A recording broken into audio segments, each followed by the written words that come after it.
ایک چھوٹے سے محلے میں نعیم نام کا آدمی رہتا تھا۔ اسے کئی سالوں سے گٹکا کھانے کی بری عادت تھی۔ گھر والے سمجھاتے، دوست منع کرتے، مگر وہ ہمیشہ کہتا، ارے ایک چھوٹا سا گٹکا کیا بگاڑ لے گا۔ ایک دن نعیم کے منہ اور گلے میں شدید درد ہونے لگا۔ نہ صحیح طرح کھا پا رہا تھا، نہ بول پا رہا تھا۔ ڈاکٹر نے رپورٹ دیکھ کر گہرا سانس لیا اور کہا، اگر تم نے اب بھی گٹکا نہ چھوڑا تو بیماری خطرناک شکل اختیار کر سکتی ہے۔ نعیم کے قدموں تلے زمین نکل گئی۔ اسے اپنے ننھے بچوں کے چہرے یاد آئے۔ اسے رسول اکرام صلی اللہ علیہ وآلہ وسلم کی وہ حدیث یاد آئی، نہ خود کو نقصان پہنچاؤ اور نہ دوسروں کو۔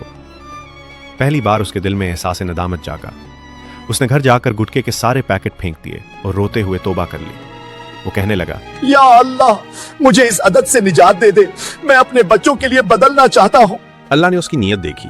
آہستہ آہستہ اس کی صحت بہتر ہونے لگی اور اس نے ہر کسی کو نصیحت کرنا شروع کر دی۔ غفلت کا ایک چھوٹا قطرہ پوری زندگی کا آخری قطرہ بن سکتا ہے۔ اپنی زندگی سدھر لو جب تک وقت ہے۔